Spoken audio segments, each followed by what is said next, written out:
Hello, hello. Welcome to a new replayer. So if you're a replayer, you can still participate. You can tap on the screen while you watch so that you can let me know that anything I say resonates. You can, of course, follow me on Twitter at joannazarach or on Snapchat at joannazarach, and you can ask me questions there, engage in any conversation.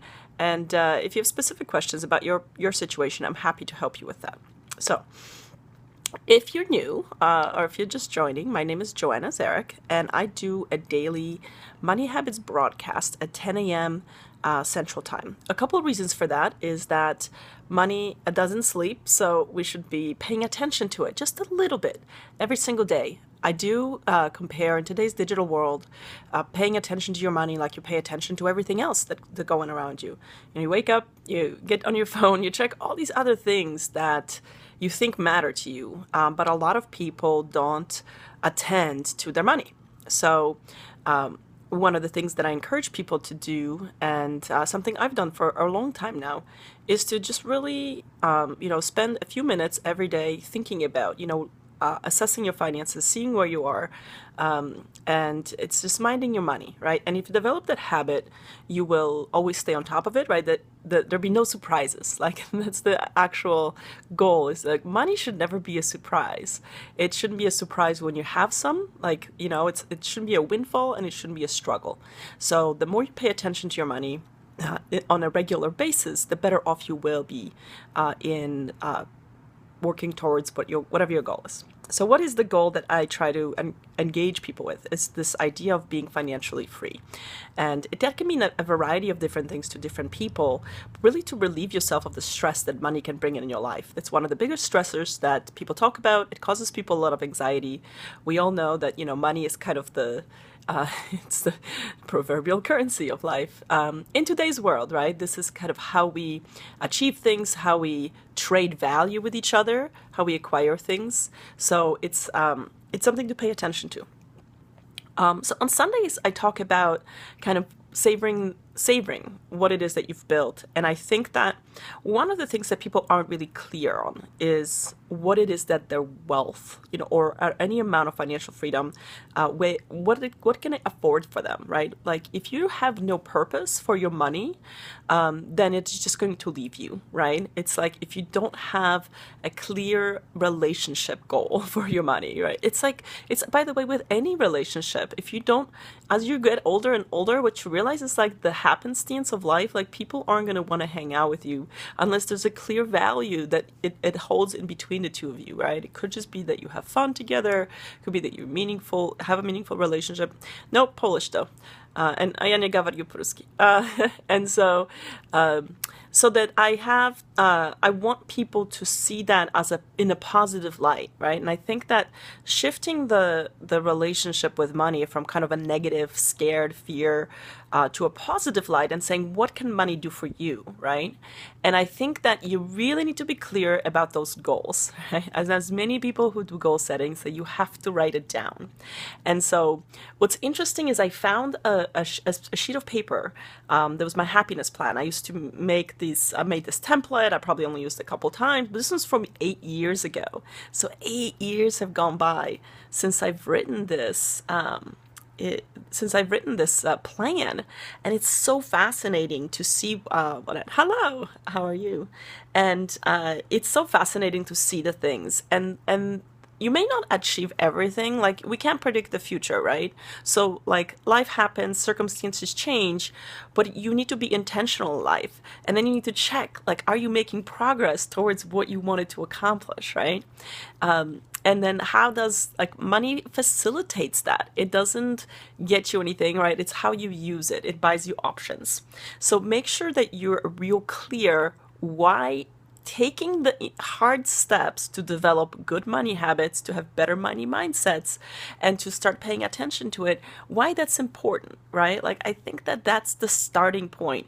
Because if you're just like, oh, my money's a mess and I should do something about it, and you get going on it and it gets hard, then you quit, right? And you're like, oh, I got busy, life got in the way, because you're not real clear on the purpose. So get clear on your purpose first, because that's going to sort of fuel you through the difficulties, or it's going to inspire you to ask for help or seek assistance, whether assistance is in a matter of researching things, listening to podcasts, talking to someone, like coming on my broadcast, right? Like that's going to fuel you to reach out for help when you get stuck, and it's going to get you to like power through the difficulties, right? Whether it's like knowing where your money comes from and your money goes, like such fundamental thing. And I come across so many people who have just a vague idea where their money goes. They don't actually know where they're spending their money. They have no money plan. And one of the first things that I like asking people is like, what would happen if you had every American Periscoping in church today. I think, Sunday is where I think a lot of people attend their places of worship, so they like to share that part of themselves. I'm Church of Self right here. So I talk about, I know Sunday, I feel like no one joins on Sunday because they're all in church, right? And I'm like, here I am talking about money, Church of Money. But they can replay, or, people who are kind of on the same vibe can join in. But the idea is to have a plan for your money, right? So I ask people, what would happen if you had $100,000, right? Or whatever the big amount. Like for some people, $1,000 is a lot of money, or 10,000, right? You just start saying a bigger figure until like their lights light up. Like that's impossible. If you think that having that amount of money is impossible, how are you ever going to build wealth?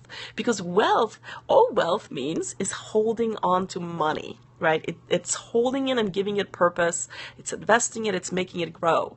Right? And so for people who like light up and think about the 10,000 things they would buy with that money, then you're like, okay, that exercise is telling you something.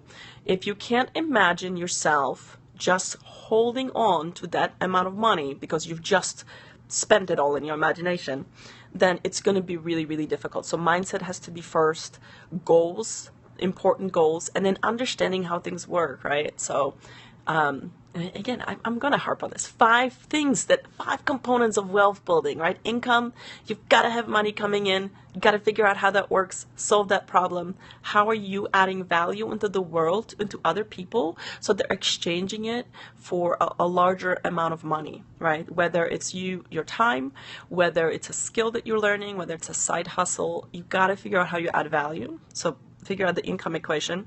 Taxation, if you're in the US, elsewhere in the world, if you do not understand how our society works, that effort that you make, a part of it goes to our collective betterment, right? Our collective services that no one would pay for voluntarily, or it takes such an amount of capital that we all have to contribute into that pot, right? Whether it's the roads, whether it's safety, security, safety nets, all that stuff, that's all it is. It's like someone saying, you know what, like, the charity doesn't work, by the way. No one's that charitable. What we need is programs, and we need people with expertise that can solve like larger societal problems. So taxation's there for a purpose. But if you don't take the time to understand how the tax system works and how it can work for you in your favor, then you're going to have trouble building wealth because you're not even understanding where it goes. So taking advantage of tax-favored accounts is super important in building wealth. It also kind of locks up your money away from you. And I know some people are like, oh, what if I need it? It's like, well, then you need to earn more, right? Like you need to pull the income lever, not like look for your nest egg to bail you out. Investments, like if you want to achieve any type of wealth, your income alone, like you cannot just rely on yourself. You're just one of the many assets that you want to use for income generation. And then you need to learn and pick, and different people will be good at different investments. I like the market, so I have this conversation with a friend of mine who's really good at real estate, right? He's been doing it for 20 years. And he's like, I don't trust the market, but I know how to do real estate, so that's where I go to. And I'm like, real estate sounds like a hassle, like things break, you need to manage things, tenants, you need to pay people. I'm like, market's the lazy person's investment. And so, and there are other alternative investments, businesses, of course, and I have my own consulting business, but I don't leverage other people's labor onto it. I use it more for or shortcutting the value chain where I can go directly to the customer and no one decides how much of a cut I get. I get it all for my services. And so then big purchases, like if you're gonna save all this money to make just a big purchase, which means like a non-income generating asset, which is like a house that you live in, doesn't generate any income. A house that you rent, that you buy and you rent out, that generates income, right? So just learning about how big purchases can impact your wealth building, and then making sure you're managing the risks. But that's really the message for Sunday. On Sundays, you got to reflect and you say, why put in all this work? Why do we do all the steps during the week, right? And during the week, I give like, here are the things you need to pay attention to, and need to work on these things, right? Whether it's Mint, whether it's doing an exercise and understanding like, how is this all going to happen? And how do these small things, a small shift in your mindset and the actions that you take, how will they result over time in building wealth? Because that's time and compounding, right? It's just the time that it's going to take to build it up. None of this happened overnight. You know, when I was 20, 22, 25, I didn't have a very big net worth. I just had very little, but it was the habit and the mindset to say, well, I'm just going to save a little, right? Save a little every day, save a little every year. And if that's part of your money plan, where you say, okay, how much money, you know, I always think that people only earn enough to live on, right? You kind of, you only go after a job with a higher salary, like if your living expenses go up. And I think that you're not trying to solve the equation of value in the world and understand the economy, or the sort of our current economy and our current markets. So I think that everyone can gain more value from the world if they just stop thinking about like just covering the basics. And I know that's a generalization. There are some people who are sort of systemically not as advantaged, but there are anyone with enough hustle and enough time can definitely get ahead. It's just that they might have to work a bit harder at it than someone who's kind of coming out and it's like, here, there's the 5 jobs you can, your dad's friend get you a job. So know that you might need to hustle. But yes, be very clear, write it down and check yourself and say, did I pursue the goals that I meant to? And I'm pretty good. I'm like halfway on some of the goals that I wrote 8 years ago. And some you're like, that's an unrealistic goal, and maybe I no longer want this goal. But be very clear so that when you're reflecting back and you say, you know what, I accomplished what I wanted, and what I need, what I want to do with my financial freedom, I am actually accomplishing it. Because I think a lot of people get to a financial freedom and they just don't know what to do with it. And they either spend it down, they destroy it because the struggle is actually a motivator, or they just can't enjoy it. So enjoy your Sunday. Happy Valentine's Day, everybody. I guess if you're in the US, happy Valentine's Day. Hope you celebrate in some way or form, and enjoy the company of others, or if not, a company of a good book or a good movie. So I'll see you guys tomorrow morning. I'm on 10 a.m. Tomorrow, I know it's President's Day, but we're going to be talking about Mint. We always talk about Mint on Mondays. That's how we start our Mondays, kicking it off with tracking your money. So have a great one, and I'll see you tomorrow. Thank you for your time.